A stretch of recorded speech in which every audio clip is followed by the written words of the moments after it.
तो कैसे हैं आप सभी लोग। आज की इस वीडियो में हम अपनी क्लास 10th के एक बहुत ही इम्पॉर्टेंट चैप्टर के बारे में डिस्कस करने जा रहे हैं, जिसका नाम है एसिड्स बेसिस एंड सॉल्ट्स। हम आज इस वीडियो के अंदर अपने इस चैप्टर की शुरुआत करने जा रहे हैं। मतलब आज की इस वीडियो में हम क्या क्या टॉपिक्स कवर करेंगे। आज हम introduction of acids bases and salts, मतलब आज की इस वीडियो में हम अपने एसिड्स को मतलब आज हम समझेंगे कि एसिड्स क्या होते हैं, बेसिस क्या होते हैं, सॉल्ट्स क्या होते हैं, इनकी टर्मिनोलॉजीज के बारे में जानेंगे। एसिड्स को एसिड्स क्यों कहा जाता है, बेसिस को बेसिस क्यों कहा जाता है, सॉल्ट्स कहाँ से आते हैं, न्यूट्रल क्या होता है। आज की इस वीडियो में हम यही सारी बातों को डिस्कस करने वाले हैं। और इस जो ये हमारी वीडियो की सीरीज़ होगी, इस वीडियो की सीरीज़ के पार्ट 2 में हम कॉन्सेप्ट ऑफ इंडिकेटर्स को पढ़ेंगे। पार्ट 3 में हम important reactions of the chapter, मतलब इस चैप्टर में आने वाली इंपॉर्टेंट रिएक्शंस के बारे में पढ़ेंगे। पार्ट 4 में हम पढ़ने वाले हैं पीएच और डाइल्यूशन के बारे में। पार्ट 5 में हम पढ़ने वाले हैं सॉल्ट एनालिसिस के बारे में। पार्ट 6 में हम पढ़ने वाले हैं इस वीडियो के इस पूरे चैप्टर की समरी को हम डिस्कस करेंगे एक वीडियो के अंदर। फिर इसके बाद अगली वीडियो के अंदर हम पूरी एनसीईआरटी एक्सरसाइज और उसके इन टेक्स्ट क्वेश्चंस को डिस्कस करेंगे। और इसके बाद हम पीवाईक्यूज, एनसीईआरटी की रीडिंग और फिर अल्टीमेटली रिकैप करते हुए इस चैप्टर में बन जाएंगे धुरंधर। क्या बन जाएंगे?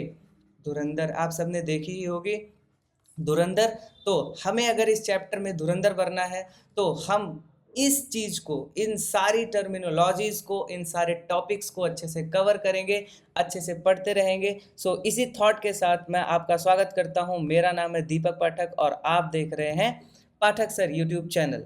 ठीक है, जहां पर हम चीज़ों को सिर्फ पढ़ते नहीं हैं, चीज़ों को अच्छी तरह से समझते भी हैं। तो चलिए आज अपनी वीडियो का पार्ट 1 स्टार्ट करते हैं, जहां पर हम introduction of acids, bases and salts के बारे में पढ़ने वाले हैं। ठीक है, तो स्टार्ट करते हैं इंट्रोडक्शन से कि हम क्या ज़रूरत पड़ी हमें इस चैप्टर को पढ़ने की। मतलब हम क्यों पढ़ रहे हैं इस चैप्टर को। तो इस चैप्टर को पढ़ने का जो क्या बोलते हैं पर्पज़ है, वो ये है कि हम सब्सटेंसेस को डिवाइड करना सीखते हैं। जैसे मैं आपको बताऊं कि हम सब्सटेंसेस को किस किस तरीके से डिवाइड कर सकते हैं। जैसे मैं यहाँ पर थोड़ा सा लिखना भी स्टार्ट करता हूँ, तो मैं लिखूँगा क्या, we can divide the substances, we can divide the substance on the basis of, on the basis of। सबसे पहले हम सब्सटेंसेस को डिवाइड कर सकते हैं किस किस चीज़ के बेस पर।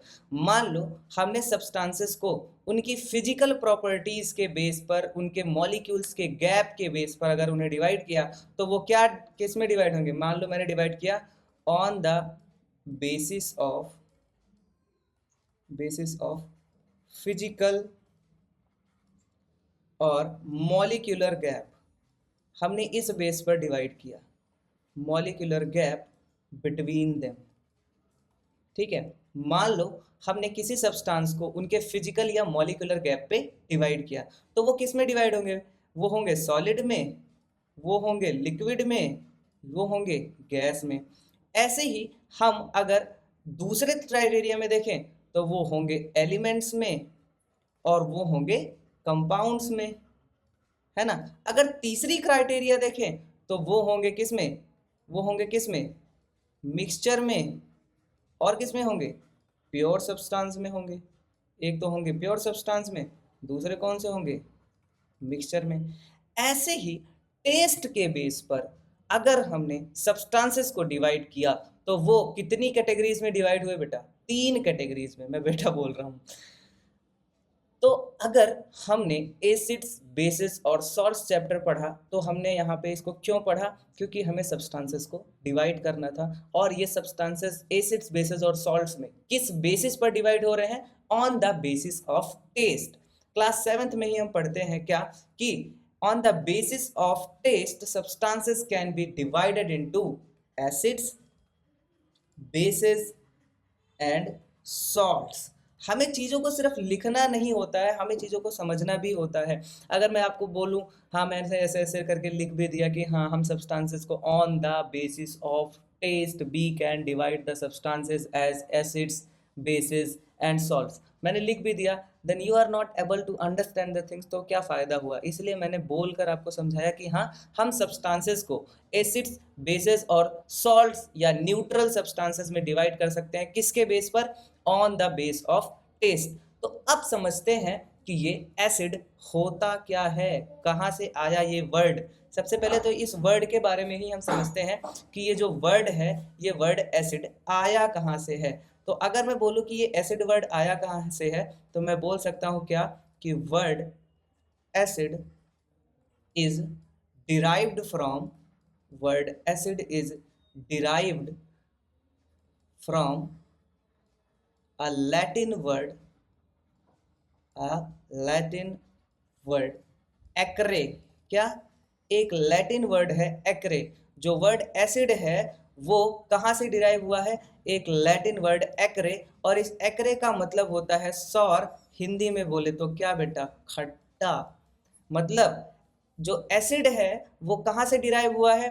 एक्रे वर्ड से, और एक्रे का मतलब होता है सॉर, और सॉर का मतलब होता है खट्टा। तो अगर मैं एसिड्स की सीधी सादी, बिल्कुल सिंपल, सरल और क्या बोलते हैं, सुलझी हुई डेफिनेशन या सुलझी हुई बात लिखो कि एसिड्स होते क्या हैं, तो मैं क्या लिखूंगा? मैं एक सिंपल सी बात लिखूंगा, क्या कि substances that are sour in taste, बिल्कुल सिंपल।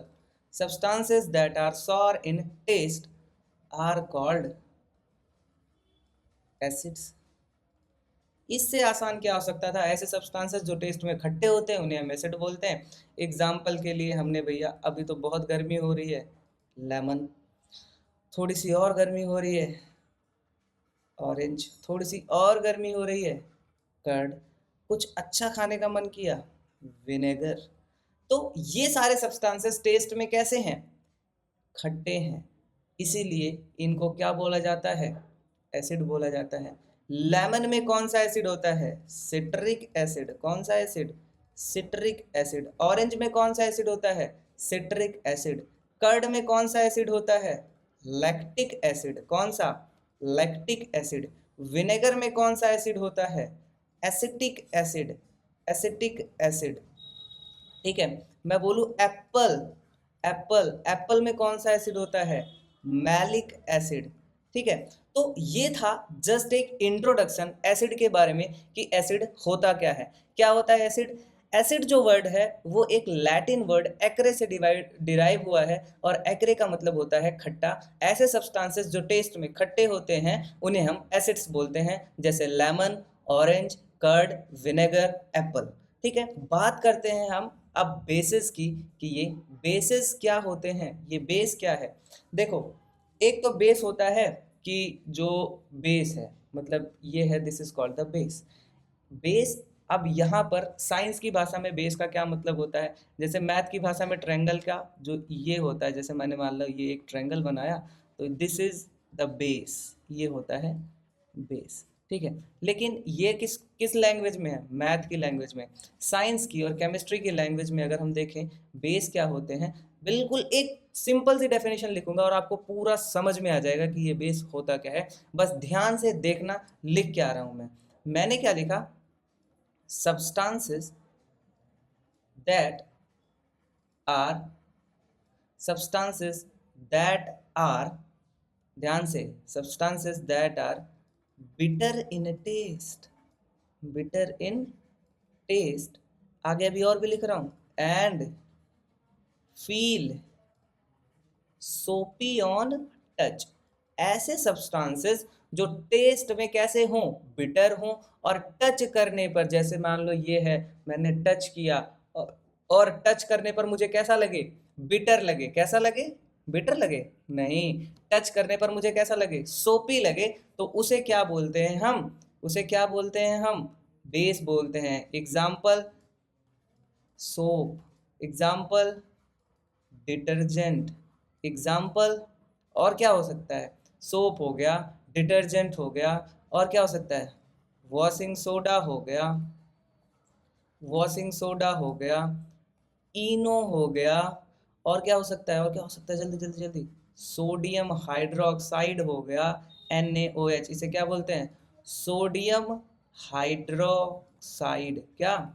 Sodium hydroxide. तो सिंपल, एकदम सिंपल सी बात यह है कि बेसिस क्या होते हैं? ऐसे सब्सटेंस जो टेस्ट में कड़वे होते हैं और जिन्हें अगर हम टच करें तो वो टच करने पर हमें सोपी लगे, ऐसे सब्सटेंसेस को हम क्या बोलते हैं? बेस बोलते हैं। एग्जाम्पल के लिए साबुन, डिटर्जेंट, वॉशिंग सोडा, इनो, सोडियम हाइड्रोक्साइड, बेकिंग सोडा, बहुत सारे हैं। ठीक है, इन्हें हम बोलते हैं बेस। अब बात करते हैं न्यूट्रल की। तो जो ना टेस्ट में कड़वे हों ना टेस्ट में खट्टे हों उन्हें बोलते हैं हम क्या? Neutral substances. यहीं पे मैं नोट पॉइंट में लिख देता हूं। क्या? नोट पॉइंट में मैं लिख देता हूं, substances which are not bitter nor sour are neutral। ऐसे सब्सटेंस जो ना खट्टे हों ना कड़वे हों उन्हें क्या बोलेंगे हम? न्यूट्रल सब्सटेंस बोलते हैं। ठीक है, कोई दिक्कत यहाँ तक? कोई दिक्कत यहाँ तक नहीं है? तो this is the part one of the video in which we have discussed that कि एसिड क्या होता है, बेस क्या होता है, सॉल्ट क्या होता है। तीन तीन बातों को हमने डिस्कस किया। क्या क्या? एसिड क्या होता है, बेस क्या होता है और सॉल्ट क्या होता है। इन तीनों बातों को, सॉल्ट तो अभी नहीं, हमने न्यूट्रल सब्सटेंस को डिस्कस कर लिया कि न्यूट्रल सब्सटेंसेस क्या होते हैं। तो अगली वीडियो के अंदर हम क्या डिस्कस करने वाले हैं एक बार देख लेते हैं। अगर आप कई टाइप के इंडिकेटर्स को हम आज समझने वाले हैं, इंडिकेटर्स के कॉन्सेप्ट को बिल्कुल अच्छी तरह से समझ के इसके क्वेश्चन की प्रैक्टिस भी हम इसमें थोड़ी बहुत कर लेंगे। तो बिना किसी देरी के साथ मैं आपका स्वागत करता हूं। मेरा नाम है दीपक पाठक और आप देख रहे हैं पाठक सर यूट्यूब चैनल। तो चलिए स्टार्ट करते हैं। तो मैं सबसे पहले बताऊं कि ये इंडिकेटर्स होते क्या हैं, उससे पहले मैं आपसे एक सवाल पूछना चाहता हूं कि ये जो एसिड्स हैं, क्या हम सभी एसिड्स को खाकर या टेस्ट कर कर बता सकते हैं कि वो एसिड्स हैं या नहीं है? इससे भी पहले मैं एक बात बताऊं कि जो ये एसिड्स हैं इनको हम दो कैटेगरी में डिवाइड कर सकते हैं। तो मैं अगर लिखूं क्या कि acids can be divided into, acids को हम डिवाइड कर सकते हैं एक किस में? ऑर्गेनिक एसिड में, और दूसरा हम किस में डिवाइड कर सकते हैं? मिनरल एसिड में। एक तो हम एसिड को डिवाइड कर सकते हैं ऑर्गेनिक एसिड में और एक डिवाइड कर सकते हैं किस में? मिनरल एसिड्स में। अच्छा, ऑर्गेनिक एसिड जो होते हैं वो कैसे होते हैं? जनरली वीक एसिड होते हैं। जनरली कैसे होते हैं? वीक एसिड होते हैं।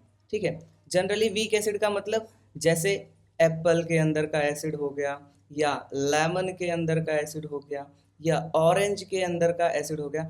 ऑर्गेनिक का मतलब ही है क्या कि जो हमें नेचर से मिलता हो ऐसे एसिड्स। और मिनरल एसिड्स होते हैं जो जनरली स्ट्रॉन्ग होते हैं। जनरली स्ट्रॉन्ग एसिड होते हैं। ये कैसे एसिड होते हैं? जनरली ये स्ट्रॉन्ग एसिड होते हैं। जैसे मैं बात करूं HCl मतलब क्या? Hydrochloric acid. कैसा एसिड? Hydrochloric acid. या फिर H2SO4, इसका क्या नाम है? Sulphuric acid. तो ये जो कुछ एसिड हैं ये स्ट्रॉन्ग एसिड होते हैं, मिनरल एसिड। अगर आप सोच के देखो, अगर हम किसी स्ट्रॉन्ग एसिड को खाकर या फिर टेस्ट करके बता सकें, ऐसा पॉसिबल है? आप सोचो कि H2SO4 इतना स्ट्रॉन्ग एसिड है, उसकी इतनी ज़्यादा कंसंट्रेशन होती है कि हम उसे टेस्ट करके तो बिल्कुल भी नहीं बता सकते हैं कि वो एक एसिड है या वो टेस्ट में खट्टा है।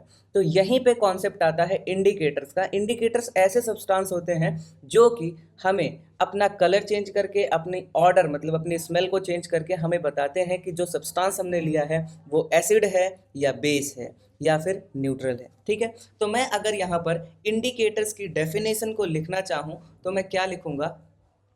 अगर मैं इंडिकेटर्स की डेफिनेशन को लिखना चाहूँ तो मैं लिखूँगा क्या? Substances that change their colour और स्मेल। मैं स्मेल लिख रहा हूँ color or smell when we add an acid or base into it। ठीक है, ऐसे सब्सटेंसेस जो अपना कलर, अपना ऑर्डर चेंज करते हो, अपनी स्मेल को चेंज करते हो जब हम उसमें एसिड या बेस डालें, to check the nature of the substance is called indicators.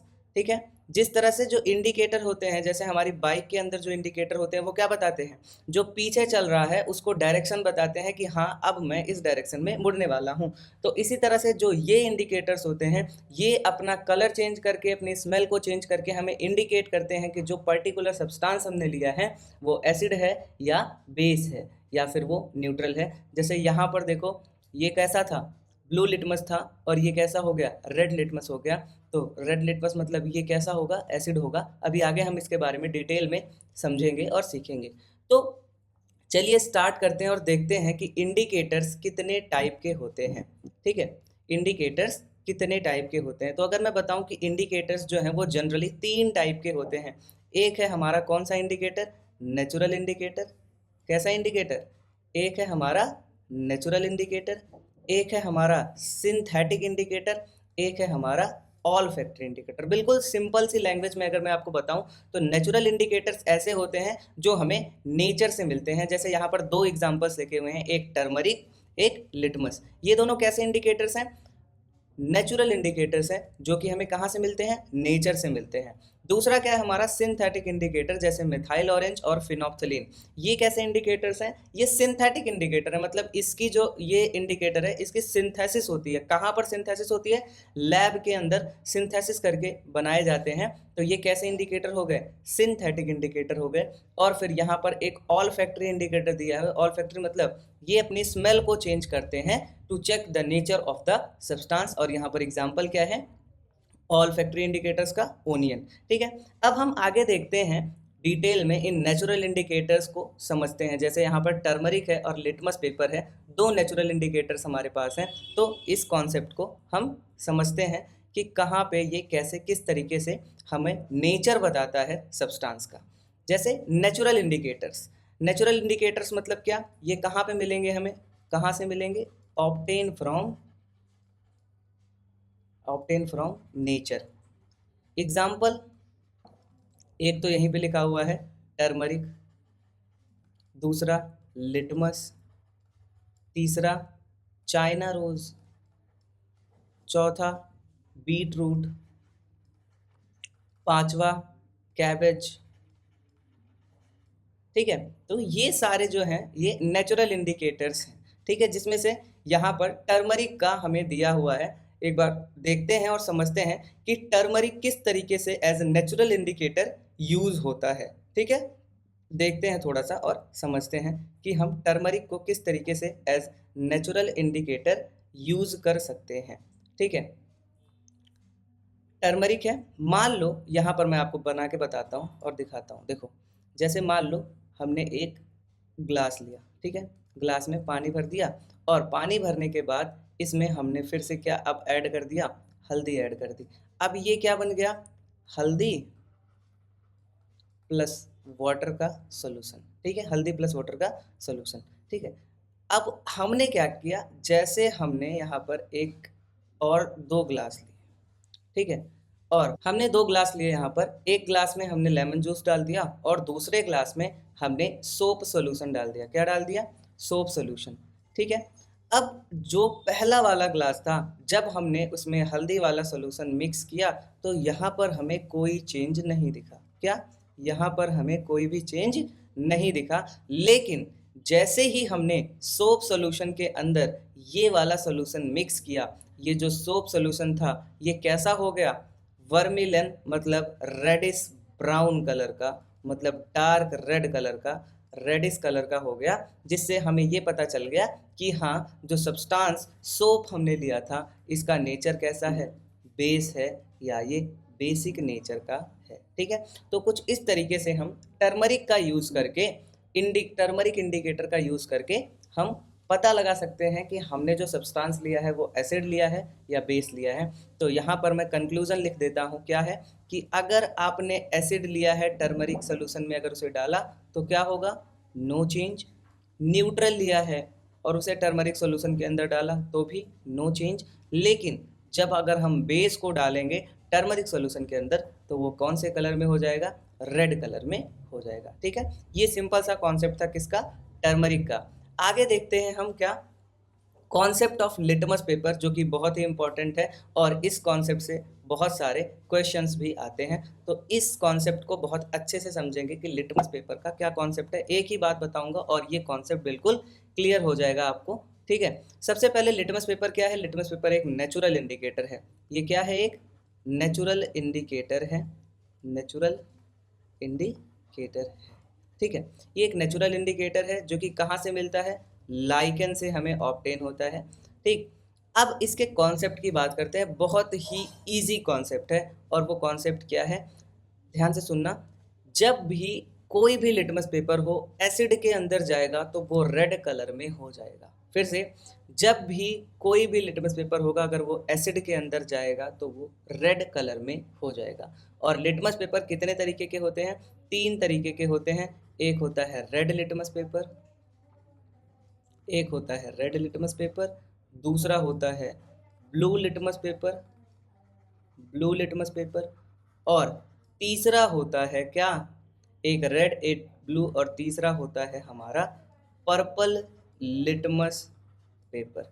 ठीक है, अब फिर से मैं बोल रहा हूँ, एसिड के अंदर कोई भी लिटमस पेपर जाएगा रेड हो जाएगा, बेस के अंदर कोई भी लिटमस पेपर जाएगा ब्लू हो जाएगा, और न्यूट्रल सब्सटेंस के अंदर नो चेंज। फिर से, एसिड के अंदर कोई भी लिटमस पेपर जाएगा रेड हो जाएगा, बेस के अंदर कोई भी लिटमस पेपर जाएगा ब्लू हो जाएगा, और न्यूट्रल के अंदर नो चेंज। एक बार मैं यहीं पर लिख भी देता हूँ क्या, कि एसिड के अंदर कोई भी लिटमस पेपर गया रेड, बेस के अंदर कोई भी लिटमस पेपर गया ब्लू, और न्यूट्रल के अंदर नो चेंज। सिंपल और सटीक, एकदम सीधा सा कॉन्सेप्ट। एसिड के अंदर गया तो रेड, बेस के अंदर गया तो ब्लू, और न्यूट्रल के अंदर गया तो नो चेंज। तो यहाँ पर अगर देख के बताओ, ये रहा रेड लिटमस पेपर, ये रहा ब्लू। रेड से किस में चेंज हुआ, ब्लू, मतलब ये जो सब्सटेंस है ये क्या होगा, बेस होगा। यहाँ पे क्या था, ब्लू, ब्लू से किस में चेंज हुआ, रेड, मतलब ये सब्सटेंस क्या होगा, एसिड होगा। कोई दिक्कत, कोई परेशानी नहीं है। आगे बात करते हैं हम सिंथेटिक इंडिकेटर्स की, कि ये क्या हैं, सिंथेटिक इंडिकेटर्स क्या होते हैं समझते हैं। ठीक है, सिंथेटिक इंडिकेटर्स मतलब समझ में ही आ रहा है कि इनकी सिंथेसिस होगी, और कहाँ होगी, इन लैब। ये लैब में सिंथेसाइज होते हैं। और यहाँ हमारे सिलेबस के अंदर 2 इंडिकेटर्स हैं सिंथेटिक इंडिकेटर्स, एक का नाम है फिनोप्थलीन और दूसरे का नाम है मेथाइल ऑरेंज। स्पेलिंग पे मत जाना, मेथाइल ऑरेंज। ठीक है, एक है फिनोप्थलीन, एक है मेथाइल ऑरेंज। बहुत ही सिंपल और बहुत ही इजी सा कॉन्सेप्ट है फिनोप्थलीन और मेथाइल ऑरेंज का। फटाफट से समझ लेते हैं कि क्या है वो इजी सा कॉन्सेप्ट। ठीक है, अब दिख रहा होगा आपको फिनोप्थलीन और मेथाइल ऑरेंज। ठीक है, जब हम न्यूट्रल में फिनोप्थलीन डालते हैं तो कोई भी चेंज नहीं होता। मैं कलर चेंज कर लेता हूँ। जब हम न्यूट्रल सब्सटेंस के अंदर फिनोप्थलीन को डालते हैं तो नो चेंज, क्या, नो चेंज। जब हम एसिडिक पीएच में डालते हैं फिर भी नो चेंज। लेकिन जैसे ही हम बेस के अंदर फिनोप्थलीन को डालते हैं, कलर क्या हो जाता है, पिंक। किस कलर का हो जाता है, पिंक। अब यहाँ पर देखो, न्यूट्रल पीएच में जब हमने मेथाइल ऑरेंज को डाला तो नो चेंज, क्या, सेम, नो चेंज। अच्छा, एसिडिक पीएच में हम डालते ही, जैसे हमने मेथाइल ऑरेंज को डाला, ये कैसा हो जाएगा, रेडिश कलर का, रेड ऑरेंज कलर का हो जाता है, और बेस में ये नो चेंज। ठीक है, कोई दिक्कत, कोई परेशानी नहीं है। तो ये था ऑल फैक्टरी इंडिकेटर्स। सही में नहीं, ये था हमारा सिंथेटिक इंडिकेटर्स। क्या, सिंथेटिक इंडिकेटर्स। ठीक है, अब बात करते हैं हमारे लास्ट इंडिकेटर टाइप की, किसकी, ऑल फैक्टरी इंडिकेटर्स की, और समझते हैं कि ये ऑल फैक्टरी इंडिकेटर्स होते क्या हैं। ऑल फैक्टरी मतलब क्या, जो अपनी स्मेल को चेंज करे, क्या, स्मेल को चेंज करते हैं उन्हें हम ऑल्फैक्टरी इंडिकेटर्स बोलते हैं। वहाँ पर सिर्फ एक एग्जांपल लिखा था, यहाँ पर 3 एग्जांपल्स हैं, ओनियन, वेनिला और क्लोव ऑयल मतलब लौंग का तेल। ठीक है, अब देखते हैं कि ये क्या कैसे किस तरीके से अपनी स्मेल वगैरह को चेंज करते हैं और हमें बताते हैं कि जो सब्सटेंस हमने लिया है वो एसिड है, बेस है या सॉल्ट है। ठीक है, जैसे यहाँ पर ओनियन है हमारे पास, एसिड के अंदर ओनियन, वेनिला और क्लोव ऑयल इनकी स्मेल नहीं जाती। आप देखो ना, आप सिरके वाली प्याज खाते हो तो क्या उसमें प्याज की स्मेल चली जाती है? नहीं जाती है। लेकिन जैसे ही हम किसी भी बेसिक मीडियम के अंदर ओनियन, वेनिला या क्लोव ऑयल को मिलाएंगे, जो उसकी स्मेल है वो गायब हो जाएगी और जिससे हमें ये पता लग जाएगा कि जो इंडिकेटर, जो सब्सटेंस हमने लिया है, जिससे हम ऑल्फैक्टरी इंडिकेटर से उसका पता लगाना चाहते हैं, वो सब्सटेंस क्या है? बेस है। क्योंकि जैसे ही हमने अपने इंडिकेटर को उसमें मिक्स किया, उसकी स्मेल गायब हो गई। तो ये थे जो हमने 3 इंडिकेटर्स पढ़े, कौन कौन से? नेचुरल, सिंथेटिक और ऑल्फैक्टरी इंडिकेटर्स, जिन्हें हमने डिटेल में देख लिया कि किस तरीके से इन इंडिकेटर्स का यूज़ करके हम सब्सटेंसेस का नेचर पता लगा सकते हैं। और इम्पॉर्टेंट रिएक्शंस को पढ़ेंगे कि एसिड की रिएक्शन मेटल के साथ हो, बेस की रिएक्शन मेटल के साथ हो। इन सारी रिएक्शंस को अच्छे से करेंगे, अच्छे से समझेंगे और अच्छे से देखेंगे और अपनी वीडियो को ख़त्म करेंगे, अपने कॉन्सेप्ट को स्ट्रॉन्ग करेंगे। ठीक है, तो सबसे पहले जो रिएक्शन आती है acid and bases with metal. जब हम एसिड की रिएक्शन मेटल के साथ कराते हैं तो क्या बनता है? सॉल्ट और हाइड्रोजन गैस। सिंपल सा कॉन्सेप्ट है। अगर यहाँ पर मैंने कोई एसिड का एग्जांपल ले लिया, मान लो HCl, और कोई मेटल ले लिया, मान लो मैंने सोडियम, तो यहाँ पे सॉल्ट क्या बनेगा? NaCl, जो कि हमें पता ये एक कॉमन सॉल्ट है। और फिर Na और Cl जब बन गए तो एक गैस निकली, कौन सी? हाइड्रोजन गैस निकली। ठीक है, बहुत ही सिंपल और बहुत ही कॉमन सी रिएक्शन है। बेस की रिएक्शन अगर मेटल से कराएं फिर भी हमारा सॉल्ट और हाइड्रोजन गैस बन सकता है। तो यहाँ पर मैं एक अगर कंबाइंड रिएक्शन लिखूं तो वो क्या होगी? एसिड की रिएक्शन या बेस की रिएक्शन अगर हम मेटल के साथ करा दें तो क्या बनता है? सॉल्ट बनता है और हाइड्रोजन गैस बनती है। ठीक है, तो ये थी एसिड की रिएक्शन और बेस की रिएक्शन मेटल के साथ। दूसरी रिएक्शन है हमारी एसिड की रिएक्शन या बेस की रिएक्शन किसके साथ? कार्बोनेट के साथ और बाइकार्बोनेट के साथ। जैसे हमने यहाँ पर एक एसिड ले लिया, फिर से HCl। ठीक है, मेटल कार्बोनेट मतलब NaCO3। ठीक है, अब यहाँ पर हमारा सॉल्ट बनेगा NaCl, वाटर बनेगा H2O और क्या बनेगी? CO2 गैस बनेगी। यहाँ पे देखो Na और Cl बन गए, यहाँ पर CO2 बन गया और यहाँ का एक ऑक्सीजन यहाँ से इस हाइड्रोजन के पास आया और वाटर बन गया। ठीक है, यहीं पर सेम एसिड की रिएक्शन बाइकार्बोनेट, मतलब यहाँ पर अगर मैं NaHCO3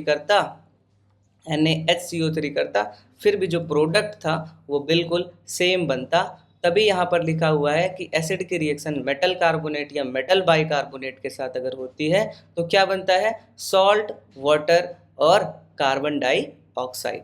ठीक है, CO2 गैस। तीसरी रिएक्शन जो है वो बहुत ही इम्पोर्टेंट है, क्या? Neutralisation reaction. जब एसिड की रिएक्शन बेस के साथ हो और वो सॉल्ट, वाटर और हीट जनरेट करे तो इसे ही हम न्यूट्रलाइजेशन रिएक्शन बोलते हैं। और इससे बहुत सारे क्वेश्चंस हमारे बोर्ड एग्जाम्स के अंदर आते हैं। यहाँ पर मान लो बहुत ही फेमस ये रिएक्शन मैं लिखने जा रहा हूँ, क्या? कि जब HCl की रिएक्शन NaOH के साथ होती है तो एक सॉल्ट बनता है NaCl। इस सॉल्ट का नाम होता है क्या? Sodium chloride. इस सॉल्ट का नाम है सोडियम क्लोराइड। और जो इस सॉल्ट को हम कॉमनली बोलते हैं वो बोलते हैं कॉमन सॉल्ट, जो कि हमारे घरों में यूज़ होता है।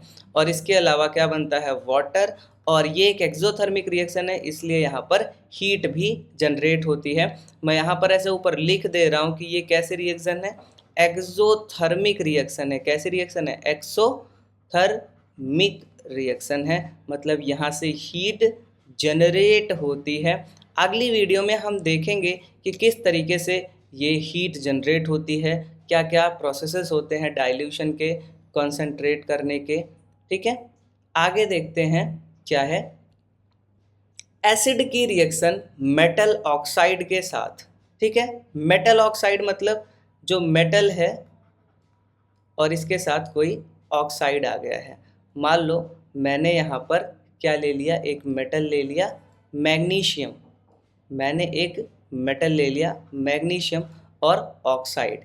ठीक है, तो मेटल के ऑक्साइड, मैं बताऊं जो मेटल्स के ऑक्साइड होते हैं ये बेसिक होते हैं नेचर में, तो थोड़ा सा दिमाग लगाना। अगर मेटल के ऑक्साइड क्या हैं, बेसिक हैं, और ये क्या है, एसिड है, तो एसिड और बेस की रिएक्शन कराते ही हमारे पास सॉल्ट आएगा, वाटर आएगा और हीट जनरेट होगी, जो कि अभी अभी हमने यहाँ पर देख लिया। ठीक है, तो क्या है, एसिड की रिएक्शन अगर हम किसके साथ करा दें, मेटल ऑक्साइड के साथ, तो प्रोडक्ट क्या बनेगा, सॉल्ट, वाटर और हीट। अच्छा, अगर यहीं पे थोड़ा सा दिमाग अगर हम लगाएं, क्या कि अगर हम बेस की रिएक्शन नॉन मेटल ऑक्साइड के साथ कराएं, क्या बेस की रिएक्शन किससे कराएं, नॉन मेटल ऑक्साइड के साथ कराएं, तो नॉन मेटल ऑक्साइड कैसे होते हैं नेचर में, एसिड, और उसकी रिएक्शन हम किससे करा रहे हैं, बेस। प्रोडक्ट क्या बनेगा, सेम, सॉल्ट, वाटर और हीट। सिंपल। तो ये था हमारा कॉन्सेप्ट किसका, इम्पॉर्टेंट रिएक्शंस का, कि जो इस चैप्टर के अंदर है। आगे भी कुछ इम्पॉर्टेंट रिएक्शंस हैं, लेकिन वो सॉल्ट एनालिसिस की हैं, तो वो हम आगे डिस्कस करेंगे। और आगे हम अब पहुंच चुके हैं पीएच और डाइल्यूशन की तरफ। मतलब आज हम पढ़ने वाले हैं कि पीएच क्या होता है, हम डाइल्यूट कैसे करते हैं, और एसिड और बेस में कॉमन क्या है। तो स्टार्ट करते हैं और देखते हैं, हेडिंग पढ़ते हैं। हमारी एनसीईआरटी की हेडिंग में लिखा है क्या कि what do all acids and all basis have in common. मतलब कि सभी एसिड में, सभी बेसिस में कॉमन क्या है। We have seen that all acids have similar chemical properties.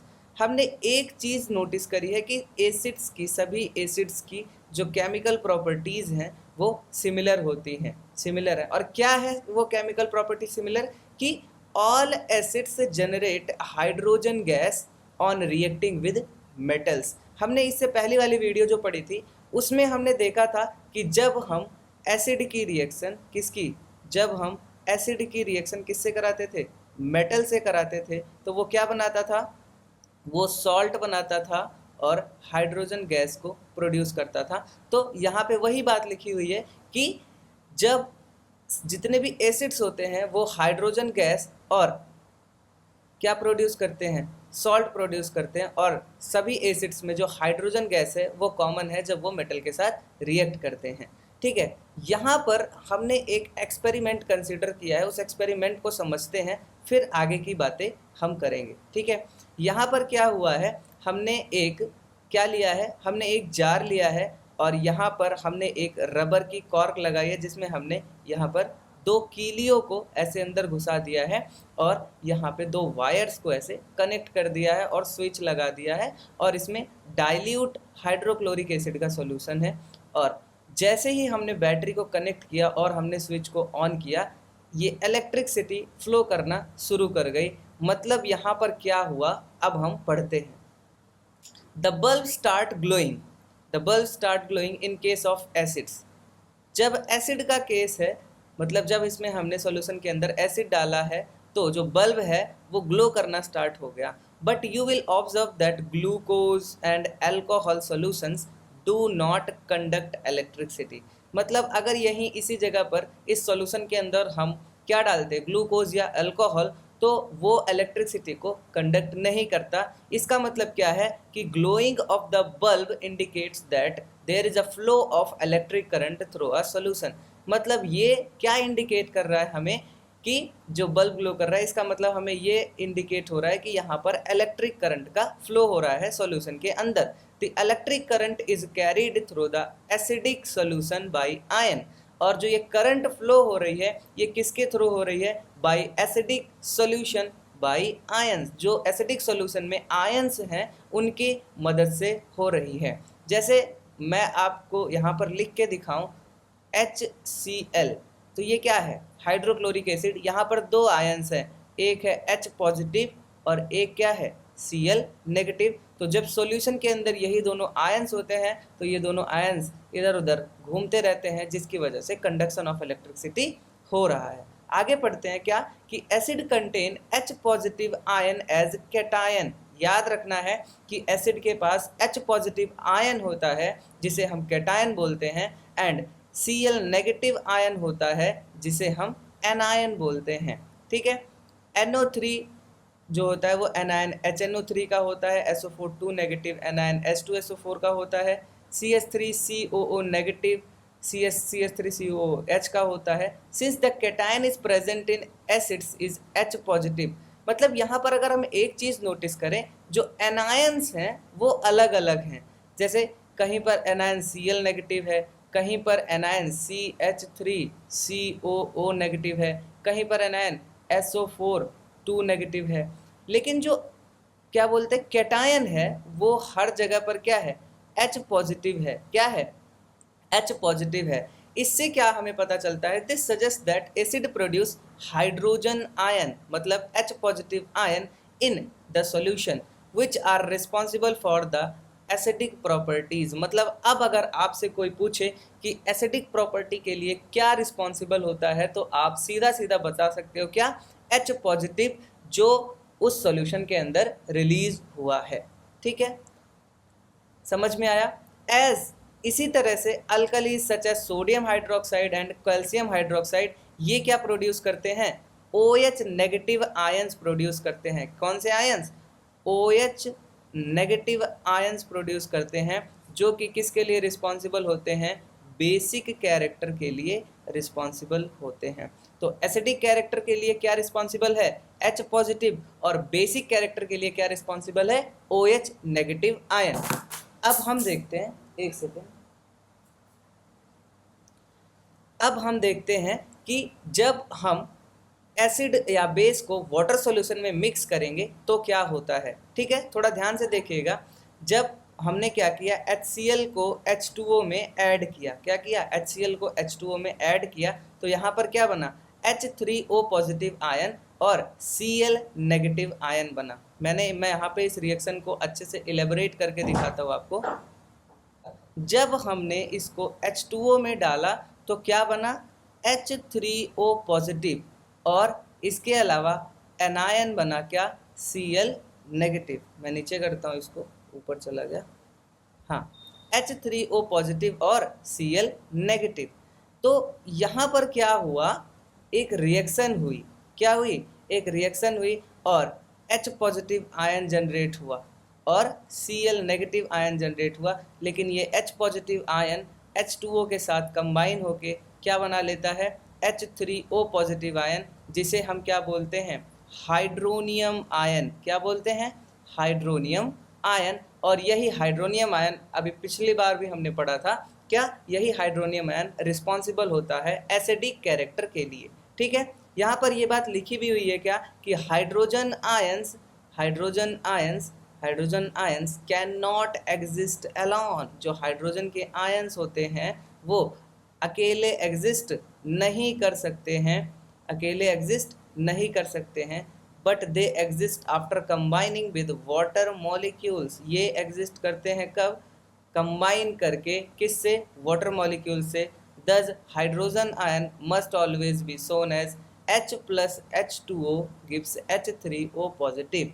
देखो मैंने यहाँ पर लिख कर भी बताया था, मैं फिर से उस बात को लिखता हूँ, क्या, कि हाइड्रोजन आयन की रिएक्शन फिर वाटर के साथ होती है और वो बन जाता है H3O पॉजिटिव आयन। और सेम NaOH की रिएक्शन अगर हम वाटर के साथ कराते हैं तो ये स्प्लिट हो जाता है Na पॉजिटिव एक्वस, मतलब Na पॉजिटिव और OH नेगेटिव आयन। और हमने पहले भी बात की थी कि जो ये OH नेगेटिव होता है, this is responsible for basic character. ठीक है, यही रिस्पॉन्सिबल होता है बेसिक कैरेक्टर के लिए। देखो यहाँ पर कुछ और भी हमारे पास बेसिस हैं, जैसे KOH की रिएक्शन जब हमने H2O से कराई तो K पॉजिटिव OH नेगेटिव बन गया, MgOH का होल ट्वाइस में Mg2 पॉजिटिव और 2OH नेगेटिव बन गया। Bases generate OH negative in water and bases are soluble in water called alkalis. ये बहुत ही इंपॉर्टेंट क्वेश्चन assertion रीजन के अंदर आता है कि ऐसे बेसिस जो वाटर में soluble होते हैं उन्हें क्या बोलते हैं। ऐसे बेसिस जो वाटर में soluble होते हैं उन्हें हम अल्कलीज बोलते हैं। तो यहाँ पर एक स्टेटमेंट आती है, एक लाइन आती है, क्या ऑल बेसिस आर अल्कलीज या फिर ऑल अल्कलीज आर बेसिस। क्या ऑल बेसिस आर अल्कलीज या ऑल अल्कलीज आर बेसिस। तो इसका सही आंसर है ऑल अल्कलीज आर बेसिस। ठीक है, अब now we have identified that all acids generate H positive. अब हमने ये चीज़ देख ली कि जितने भी एसिड्स हैं वो एक्वस सॉल्यूशन के अंदर एच पॉजिटिव जनरेट करते हैं and all basis generate OH negative, और जितने भी बेसिस हैं वो OH नेगेटिव जनरेट करते हैं। तो इस हिसाब से अब हमारी न्यूट्रलाइजेशन रिएक्शन क्या होती है। न्यूट्रलाइजेशन रिएक्शन हमने पहले भी पढ़ा था, एसिड को बेस के साथ मिक्स किया, क्या बना, सॉल्ट और वाटर। अब क्या है हमारी जो न्यूट्रलाइजेशन रिएक्शन है वो क्या है कि HX प्लस MOH, यहाँ पर X कोई हमारा हेलोजन एटम है और M मतलब हमारा कोई मेटल है। तो यहाँ पर जो H पॉजिटिव एक्वस है, OH नेगेटिव एक्वस है, ये दोनों मिलके वाटर बनाते हैं, और ये हेलोजन और मेटल ये दोनों मिलके क्या बनाते हैं, सॉल्ट बनाते हैं। ठीक है, हेलोजन मतलब क्या, क्लोरीन, फ्लोरीन, ब्रोमीन, आयोडीन। ठीक है, अब हम देखते हैं, यहाँ तक कुछ नहीं था। अब आती है मेन बात, प्रोसेस ऑफ डाइल्यूशन, जहाँ से क्वेश्चन आते हैं। तो ध्यान से देखिएगा, डाइल्यूट कैसे करते हैं हम एसिड्स को और बेसिस को। ठीक है, the process of dissolving an acid और बेस, यहाँ पे लिखा भी है, the process of dissolving an acid और base in water is highly exothermic, मतलब बहुत ज़्यादा हीट रिलीज होती है। Care must be taken while mixing concentrated nitric acid और सल्फ्यूरिक एसिड विद वाटर, बहुत ज़्यादा सावधानी की ज़रूरत होती है जब हम कंसनट्रेटेड नाइट्रिक एसिड या फिर सल्फ्यूरिक एसिड को वाटर के अंदर मिक्स करते हैं। The acid must always be added slowly to water, मतलब एसिड को हमेशा पानी के अंदर मिक्स करना चाहिए विद कांस्टेंट स्टीयरिंग, मतलब ऐसे ऐसे ऐसे ऐसे उसको हिलाते हुए और उसे पानी के अंदर मिक्स करना चाहिए। If water is added to concentrated acid, अगर हमने गलती क्या करी, वाटर को ऐड कर दिया कॉन्सनट्रेटेड एसिड के अंदर, the heat generated may cause the mixture to splash out and cause burns, और इसकी वजह से क्या होगा, जो मिक्सचर है उसमें इतनी ज़्यादा हीट प्रोड्यूस होगी कि हमें बर्न्स हो सकते हैं। The container, the glass container में also break due to excessive local heating. ठीक है, तो हमें ऐसा नहीं करना है, हमें हमेशा वाटर के अंदर एसिड को ऐड करना है, एसिड के अंदर वाटर कभी भी ऐड नहीं होता है। ठीक है, सो मिक्सिंग एन एसिड और base with water results in the decrease in the concentration of ions per unit volume, इसी प्रोसेस को, such a process is called dilution. मैं इसको फिर से रिपीट कर रहा हूँ कि एसिड या बेस को वाटर के अंदर मिक्स करना, उसकी कॉन्सेंट्रेशन को कम करना पर यूनिट वॉल्यूम में, यही प्रोसेस क्या कहलाती है, डाइल्यूशन कहलाती है। ठीक है, अब हम एक चीज़ देखते हैं कि ये जो एसिड या बेस हैं ये एक्चुअली में कितने स्ट्रॉन्ग हो सकते हैं। क्या ये जो एसिड या बेस हैं ये कितने स्ट्रॉन्ग हो सकते हैं। We know how acid base indicators can be use to distinguish between an acid and base. हमने ये चीज़ पढ़ ली है कि एसिड और बेस को हम डिस्टिंग्विश करते हैं इंडिकेटर्स की हेल्प से, किस तरह से। We also have learn in previous section about the dilution, अभी जस्ट हमने पढ़ा, decrease in the concentration of H positive और OH negative ions in solution, इसे ही डाइल्यूशन बोलते हैं। सो अब हमें क्या है, हमें ये पता करना है कि कौन सा एसिड कितना स्ट्रॉन्ग है, कौन सा बेस कितना स्ट्रॉन्ग है। अगर हमें कंपेयर करना हो तो a scale for measuring hydrogen ion concentration in a solution is called pH scale. अब यहीं पे इंट्रोड्यूस होता है पीएच स्केल, जो कि क्या करता है, हाइड्रोजन आयन की कंसंट्रेशन को मेजर करता है। ठीक है, और P का मतलब होता है पोंटेंज इन जर्मन, जिसका मतलब होता है पावर, और H मतलब होता है हाइड्रोजन, मतलब power of hydrogen. On the scale we can measure pH generally from 0 zero मतलब बहुत ज़्यादा एसिडिक, टू वेरी अल्कलाइन जिसका मतलब बहुत ज़्यादा बेसिक, मतलब बहुत ज़्यादा एसिडिक से बहुत ज़्यादा बेसिक तक, मतलब कहाँ से कहाँ तक, जीरो से लेकर के 14 तक। pH should be thought of simply as a number. pH क्या होता है, एक सिंपली नंबर होता है जो कि इंडिकेट करता है एसिडिक और basic nature of a solution, जो कि एक सॉल्यूशन के एसिडिक या बेसिक नेचर को शो करता है।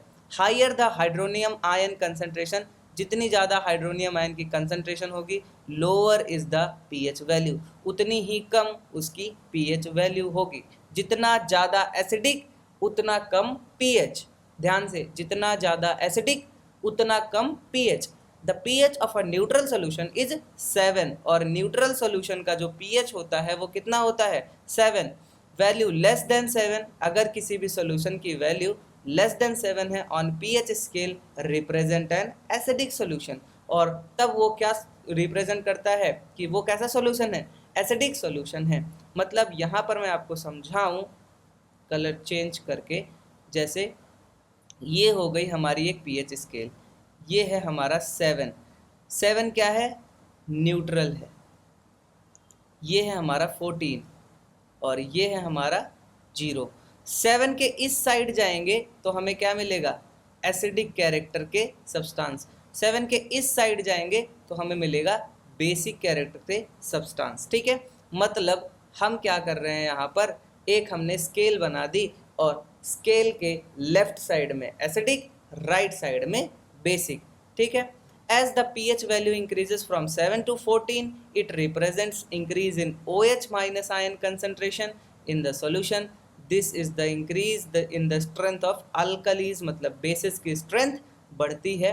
यहाँ पर देखो ये एक चार्ट भी बनाया है इन्होंने, जिसकी हेल्प से हम ये समझ सकते हैं। यहाँ पर इन्होंने क्या किया है, ये रहा हमारा न्यूट्रल, यहाँ पर 7 के राइट साइड या लेफ्ट साइड जाएंगे तो हमारी जो H पॉजिटिव की कंसंट्रेशन है वो बढ़ेगी, और अगर हम इसके राइट साइड जाएंगे, बेसिक नेचर की जो स्ट्रेंथ है, OH नेगेटिव आयंस की स्ट्रेंथ है वो बढ़ेगी। ठीक है, यहाँ पर एक पीएच पेपर भी है जहाँ पर कुछ पीएच भी लिखा हुआ है, जैसे प्योर वाटर और ब्लड का जो पीएच होता है वो 7.4, मतलब स्लाइटली बेसिक होता है। मिल्क ऑफ मैग्नीशिया इनो जो होता है उसका पीएच 10 होता है। सोडियम हाइड्रोक्साइड जिसका पीएच 14 होता है। लेमन जूस पीएच 2.2 होता है, और गैस्ट्रिक जूस जो हमारा HCl है उसका पीएच 1.2 होता है। So the strength of acids and bases depend on the number of H positive ions and OH negative ions produced. बिल्कुल सही बात है। If we take HCl and acetic acid of the same concentration, say 1 molar, these produce different amount of hydrogen ions. Acid that give rise more H positive ion are said to be strong acid, and जिसके पास less H positive ions की concentration होगी उसे हम weak acids बोलते हैं। ठीक है, आज की वीडियो का हमारा लास्ट टॉपिक है importance of pH in everyday life. ठीक है, पीएच की इम्पोर्टेंस देख लेते हैं हमारी एवरीडे लाइफ में। जैसे हमारे प्लांट्स हैं, एनिमल्स हैं, ये पीएच सेंसिटिव होते हैं। They work between the pH range of 7 to 7.8, ये बहुत नैरो रेंज के पीएच पर काम करते हैं। And when the pH of rain is less than 5.6, this rain is called acidic rain, जिसे एसिड रेन बोलते हैं। When the acid rain flows into the reverse, it lowers the pH of water, the survival of aquatic life in such reverse become difficult. अपने digestive system के बारे में थोड़ा सा समझ लेते हैं, वहाँ पर पीएच का क्या रोल है। It is very interesting to note that our stomach produces hydrochloric acid जिसका पीएच 1.2 होता है, जो कि हेल्प करता है in digestion of food without harming the stomach. During indigestion, the stomach produces too much acid and this causes pain and irritation. To get rid of this pain, people use bases called antacids. One such remedy must be suggested by you at the beginning of the chapter. The antacids neutralize the excess acid. Magnesium hydroxide जिसे milk of magnesia बोलते हैं, जो कि एक mild base है जो कि use होता है इस पर्पस के लिए, मतलब एसिडिटी इंडाइजेशन के पर्पस के लिए। क्या पीएच टूथ डिके में भी क्या बोलते हैं रोल प्ले करता है? हाँ, बिल्कुल प्ले करता है। Tooth decay starts when the pH of mouth is lower than 5.5। अगर हमारे माउथ का जो पीएच है वो 5.5 से कम हुआ तो हमारा जो दांत है वो अपने आप ही टूट के गिरने लगेगा, क्योंकि जो हमारा लेयर है इनेमल की हमारे मुंह के अंदर, हमारे दांत में, वो क्या है, वो 5.5 पीएच से नीचे जाते ही कमज़ोर हो जाती है, ब्रोकन डाउन हो जाती है, कोरोसिव होने लगती है। It does not dissolve in water but corrode when the pH of mouth is below 5.5. Bacteria present in the mouth produce acid by degradation of sugar and food particles remaining in the mouth after eating. The best way to prevent this is to clean the mouth after eating food using toothpaste, which are generally basic. For cleaning, the teeth can neutralize the excess acid and prevent tooth decay. और last है pH का role self defence में, self defence by animals. तो have you ever been stunged by a honey bee, या फिर किसी चींटी ने अगर आपको काटा हो, तो bee sting leaves an acid which cause pain and irritation. Use a mild base like baking soda on the stinging area gives the relief. Stinging hair of nettle leaves inject methanoic acid causing the burning pain. तो ये था role pH का हमारी everyday life के अंदर, इस video के अंदर। तो स्टार्ट करते हैं। सबसे पहली ही बात लिखी है कि क्या जो सॉल्ट है वो मैं थोड़ा सा स्टार्टिंग का बता देता हूँ आपको कि सॉल्ट क्या है। Salt is a product when acid is react with base. हमने न्यूट्रलाइजेशन रिएक्शन पिछली कई सारी वीडियोस में देख रखी है, मैं वो लिंक भी इस वीडियो के डिस्क्रिप्शन में डाल दूंगा, जिससे आप जाके इससे पहले वाली वीडियोस को भी देख सकें। फिर भी मैं यहाँ पर न्यूट्रलाइजेशन रिएक्शन को एक बार फिर से लिखता हूँ। क्या होती है न्यूट्रलाइजेशन रिएक्शन? जब एसिड की रिएक्शन बेस के साथ होती है तो वो सॉल्ट बनाता है और वाटर बनाता है। जो ये सॉल्ट है ये जनरली न्यूट्रल होते हैं। कब? जब एसिड स्ट्रांग हो, बेस स्ट्रांग हो। ठीक है, स्ट्रांग एसिड और स्ट्रांग बेस जब रिएक्ट करते हैं तो न्यूट्रल सॉल्ट बनता है। कैसा सॉल्ट बनता है? न्यूट्रल सॉल्ट बनता है। तो salt is a product when acid is react with base. ये था सॉल्ट। अब देखते हैं salt of a strong acid and strong base is neutral with pH value 7, जो कि अभी अभी हमने जस्ट पढ़ा। On other hand salts of a strong acid and weak base are acidic with pH value less than 7। क्योंकि acid strong है, acid dominant है, तो सॉल्ट कैसा होगा? एसिडिक होगा। अगर जो बेस है वो स्ट्रॉन्ग है और एसिड जो है वो वीक है, तो सॉल्ट कैसा होगा? बेसिक सॉल्ट होगा और पीएच वैल्यू क्या होगी? मोर देन 7 होगी। ठीक है। Chemical form of common salts. क्या? Chemical form of common salts, ये थोड़ा सा देखते हैं। By now you have learn that the salt formed by the combination of HCl and acid, HCl acid and sodium hydroxide solution is called sodium chloride। ठीक है, अभी तक हमने इतनी सारी पढ़ाई करने के बाद एक चीज़ तो ये सीख ली, क्या? कि जब HCl और सोडियम हाइड्रोक्साइड रिएक्ट करते हैं तो एक सॉल्ट बनता है जिसका नाम होता है sodium chloride. This is the salt that you use in food. ये वही सॉल्ट होता है जो कि हमारे फूड में यूज होता है, और ये एक कैसा सॉल्ट होता है? न्यूट्रल सॉल्ट होता है। Sea water contains many salts dissolve in it. जो सी वाटर होता है उसके अंदर बहुत सारे सॉल्ट्स होते हैं जो कि उसमें डिजॉल्व होते हैं। जैसे sodium chloride is separated from these salts. जो सोडियम क्लोराइड होता है वो इन्हीं सॉल्ट से सेपरेट किया जाता है। Deposits of solid salt are also found in several parts of the world. जो सॉलिड सॉल्ट के डिपॉजिट्स हैं वो भी वर्ल्ड के कई सारे पार्ट्स में होते हैं। These large crystals are often brown due to impurities. और ये जो लार्ज क्रिस्टल्स होते हैं ये ब्राउन कलर के होते हैं क्योंकि इनके अंदर बहुत सारी इम्प्योरिटीज़ होती है। This is called the rock salt. और इसे हम क्या बोलते हैं? इसे हम रॉक सॉल्ट बोलते हैं। क्या बोलते हैं? इसे हम रॉक सॉल्ट बोलते हैं। ठीक है, और इसकी माइनिंग होती है। जैसे कोल की माइनिंग होती है ऐसे ही इसकी भी माइनिंग होती है। किसकी? रॉक सॉल्ट की। ठीक है, आगे देखते हैं हम कॉमन सॉल्ट। इसके बारे में थोड़ा सा पढ़ते हैं। Common salt are raw material for chemicals. The common salt thus obtained is an important raw material for various materials for daily use, such as sodium hydroxide, baking soda, washing soda, bleaching powder and many more. जो ये sodium chloride salt है, ये जो है ये मतलब normal life में तो यूज़ होता ही है एज नमक। इसके अलावा भी बहुत सारे मैन्युफैक्चरिंग में यूज़ होता है। जैसे मैं बताऊं, ये यूज़ होता है सोडियम हाइड्रोक्साइड को बनाने में, बेकिंग सोडा को बनाने में, वॉशिंग सोडा को बनाने में, ब्लीचिंग पाउडर को बनाने में, और ऐसे बहुत सारे केमिकल सब्सटेंसेस हैं जो कि मैन्युफैक्चरिंग में यूज़ होते हैं। ठीक है, तो एक एक करके हम समझते हैं कि हम सोडियम हाइड्रोक्साइड को, ब्लीचिंग पाउडर को, बेकिंग सोडा को, इन सभी को कैसे बना सकते हैं। और यहाँ से आपके बोर्ड में बहुत ज़्यादा चांसेस होते हैं क्वेश्चन आने के, तो चीज़ों को बहुत ध्यान से समझना और सुनना। ठीक है, स्टार्ट करते हैं। बहुत ही आसान है ये कॉन्सेप्ट, लेकिन थोड़ा सा समझने की देर है बस। तो समझते हैं फटाफट क्या है चीज़ें। ठीक है, सोडियम हाइड्रोक्साइड को किस तरीके से बनाते हैं, बहुत ध्यान से, मैं एकदम धीरे धीरे बताऊंगा, एकदम ध्यान से देखना। क्या? When electricity is pass through an aqueous solution of sodium chloride, जिसे ब्राइन सोल्यूशन कहते हैं। क्या मैंने बोला? बहुत ध्यान से देखना।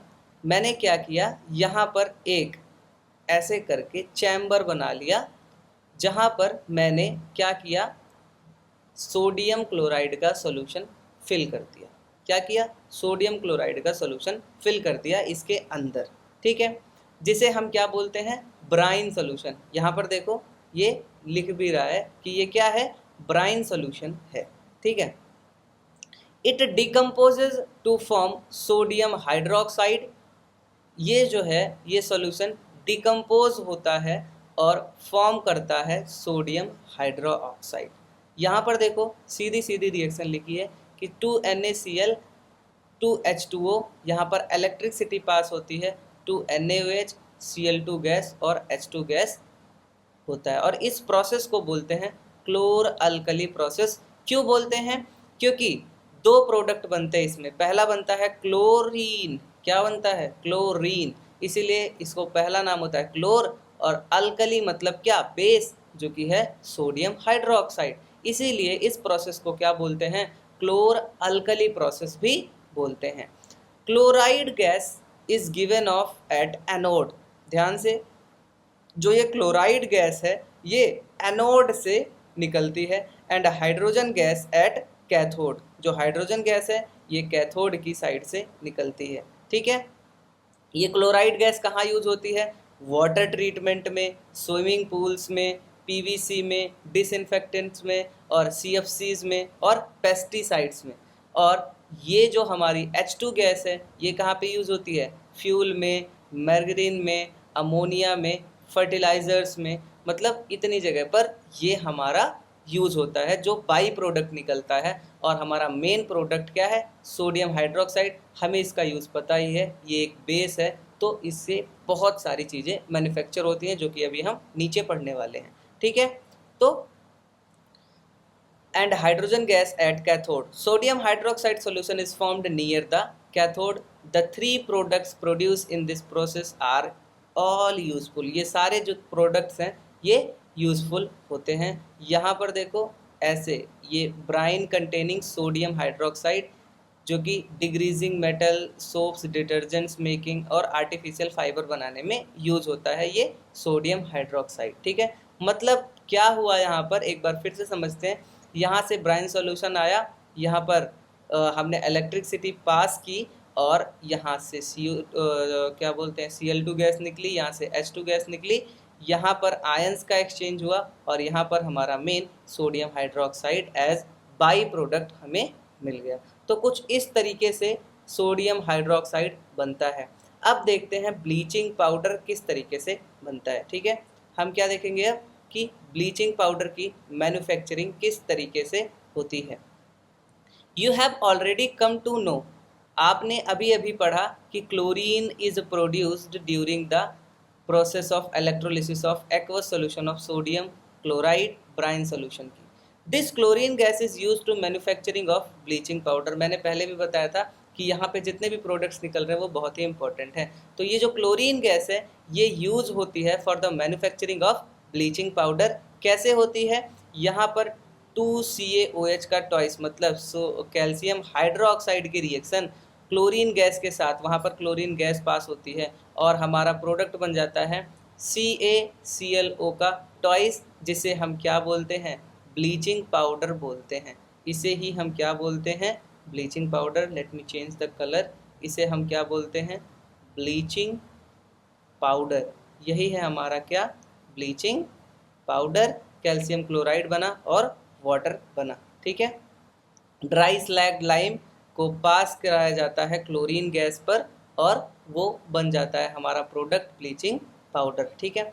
ब्लीचिंग पाउडर के क्या यूज़ हैं, bleaching powder is use for bleaching cotton linen in textile industries, for bleaching wood pulp factories, and for the bleaching of washed clothes in laundry, and it is also used an oxidizing agent in many chemical industries and to make drinking water free from germs, ठीक है। इसके बाद है baking soda. Baking soda कैसे बनता है, the baking soda is commonly use in kitchen for making the food tasty crispy pakoras. Kitchen में use होता है जब हम पकौड़ास बनाते हैं या फिर कोई ऐसी चीज़ जो क्रिस्पी बनानी हो हमें, तो वहाँ पर हमारा बेकिंग सोडा का यूज़ होता है। Sometimes it is added for faster cooking. The chemical name of the compound is sodium hydrogen carbonate. हमारे जो बेकिंग सोडा है उसका केमिकल फार्मूला क्या है, NaHCO3। It is produced using sodium chloride as one raw material. ये किससे बनता है, सोडियम क्लोराइड मतलब कॉमन सॉल्ट से ही बन जाता है। देखते हैं क्या होता है। सोडियम क्लोराइड को वाटर में डाला जाता है, CO2 गैस पास होती है, NH3, तो यहाँ पर हमारा NH4Cl अमोनियम क्लोराइड एक प्रोडक्ट बनता है और हमारा desired product sodium hydrogen carbonate baking soda भी बनता है। और जैसे ही हम इस बेकिंग सोडा को हीट करते हैं, Na2CO3 सोडियम कार्बोनेट बनता है जिसे हम बेकिंग सोडा बोलते हैं। क्या बोलते हैं, बेकिंग सोडा भी बनता है। इसका यूज़ क्या है बेकिंग सोडा का, तो baking soda is a mixture of baking powder sorry जब हम इस 2NaHCO3 को हीट करते हैं तो हमारा बनता है Na2CO3 जिसे बोलते हैं हम बेकिंग पाउडर। और baking powder is a mixture of baking soda, sodium hydrogen carbonate and tartaric acid which is a weak edible acid. NaHCO3 की रिएक्शन H पॉजिटिव से करा दें तो CO2 H2 और सोडियम सॉल्ट ऑफ एसिड बनता है जिसे हम बेकिंग पाउडर बोलते हैं। और यहाँ से जो CO2 गैस प्रोड्यूस होती है during the reaction can cause bread or cake to rise, making them soft and spongy. Sodium hydrogen carbonate is also is an ingredient in antacids। और ये जो सोडियम हाइड्रोजन कार्बोनेट है ये as a ingredient use होता है इन antacids. being alkaline, it neutralize the excess acid in the stomach and provide relief. It is also used in a soda acid fire extinguisher। ये soda acid fire extinguisher में भी use होता है। इसके बाद बात आती है किसकी, वॉशिंग सोडा की। Another chemical that can be obtained from sodium chloride is Na2CO3.10H2O जिसे वॉशिंग सोडा बोलते हैं। You can see the above you have seen above that sodium carbonate can be obtained by heating the baking soda।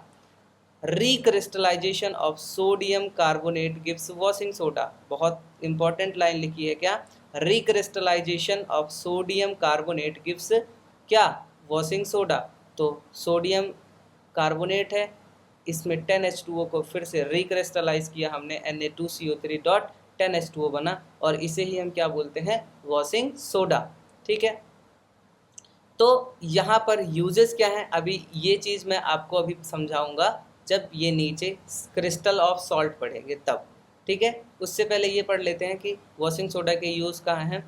तो it is use in glass, soap and paper industry, in the manufacturing of sodium compound like borax. Sodium carbonate use होता है as cleaning agent for domestic purposes and for removing the permanent hardness of water. Last topic है sodium crystals का। तो copper sulphate, यहाँ पर देखो, copper sulphate crystals which is seem to be dry contain water of crystallisation. जो dry होते हैं sodium crystals वो वो उनमें वाटर कंटेंट नहीं होता। जब हम उन्हें हीट करते हैं this water is removed and contains the salt turns blue. जैसे जब ये सोडियम क्रिस्टल्स को हम हीट करते हैं तो इसका जो वाटर कंटेंट है वो इवेपरेट हो जाता है और जो क्रिस्टल है वो वाइट कलर का हो जाता है, जो सॉल्ट है वाइट कलर का हो जाता है। If you moisten the crystals again with water you will find the blue colour of the crystals reappear. और जैसे ही हम उसमें थोड़ा सा मॉइस्चर डालेंगे वो फिर से किस कलर का हो जाएगा, ब्लू कलर का हो जाएगा। वाटर ऑफ क्रिस्टलाइजेशन क्या होता है, यहाँ पे ये बोर्ड में आता है क्वेश्चन कि what is water of crystallisation. तो water of crystallisation is a fixed number of water molecules present in one formula unit of salt. 5 water molecules are present in the formula unit of copper sulfate. वहाँ पे कितने थे, 10 थे, Na2CO3.10H2O washing soda के अंदर। Chemical formula for hydrated copper sulphate CuSO4.5H2O. Now you would be able to answer the question whether the molecule Na2CO3.10H2O is wet. One other salt which possesses water of crystallization is gypsum. एक और salt है जिसपे water of crystallization आता है, वो क्या है, gypsum है। It has 2 water molecules as water of crystallization. It has the chemical formula CaSO4.2H2O. इसे क्या बोलते हैं, gypsum. On heating the gypsum at 373 Kelvin, it loses water molecules and become the calcium sulfate hemihydrate. ये क्या बन जाता है, calcium sulphate hemihydrate, जिसे हम प्लास्टर ऑफ पेरिस बोलते हैं CaSO4.12H2O। और जैसे ही इसका हम वाटर ऑफ क्रिस्टलाइजेशन की डिमांड 1/2H2O देते हैं, ये क्या बन जाता है, CaSO4.2H2O। मतलब जब वो प्लास्टर ऑफ पेरिस था तो उसका फॉर्मूला था CaSO4.1/2H2O, और जैसे ही इसमें हमने क्या मिलाया, पानी मिलाया, वो फिर से जिप्सम बन गया, मतलब फिर से वो हार्ड हो गया। Plaster of Paris the substance which doctors use as plaster for supporting fractured bones in right position, and the plaster of Paris is a white powder. On mixing with water it changes to gypsum once again giving a hard solid mass. ठीक है, ये बहुत जगह पर use होता है। And the plaster of Paris is use for making toys, materials of decoration, for making the surface smooth. और इसी प्लास्टर ऑफ पेरिस को बोलते हैं कैल्शियम सल्फेट हेमीहाइड्रेट। ठीक है, तो ये थी हमारे इस पूरे चैप्टर की थ्योरी। हमारा जो चैप्टर है उसका जो थ्योरेटिकल पार्ट है वो पूरी तरह से ख़त्म हो चुका है। मैं आपको दिखा देता हूँ हमने क्या क्या बातें और क्या क्या पढ़ाई अभी तक की हुई है। ठीक है, यहाँ पर हमने स्टार्ट किया था जब, तो हमने introduction of acid and base and salts ये कर लिया था, न्यूट्रल सब्सटेंसेस को देख लिया था, इंडिकेटर्स का कॉन्सेप्ट हमने पढ़ लिया है, इंपॉर्टेंट रिएक्शंस देख ली हैं, पीएच देख लिया है, डाइल्यूशन देख लिया है, सॉल्ट एनालिसिस आज हमने कर लिया। अब हमारे जो चैप्टर है इसकी समरी है। समरी के बाद हम एनसीईआरटी बुक के क्वेश्चंस और सारे एक्सरसाइजेस को करेंगे, कुछ previous year question NCERT reading और रिकैप करते हुए अपने चैप्टर को ख़त्म कर देंगे। अभी हम अपने चैप्टर का आधा पार्ट ख़त्म कर चुके हैं, मतलब थ्योरेटिकल पार्ट ख़त्म हो चुका है। अब बारी आती है प्रैक्टिस प्रैक्टिस प्रैक्टिस की। ठीक है, तो अब आने वाली वीडियोस में हम बहुत सारे क्वेश्चंस को करने वाले हैं, बहुत सारे डाउट को सॉल्व करने वाले हैं। तो जल्दी जल्दी इस चैप्टर की थ्योरी को ख़त्म करिए और मिलते हैं नेक्स्ट वीडियो में ढेर सारे क्वेश्चंस की प्रैक्टिस के साथ। तब तक के लिए पढ़ाई करते रहे। All the very best.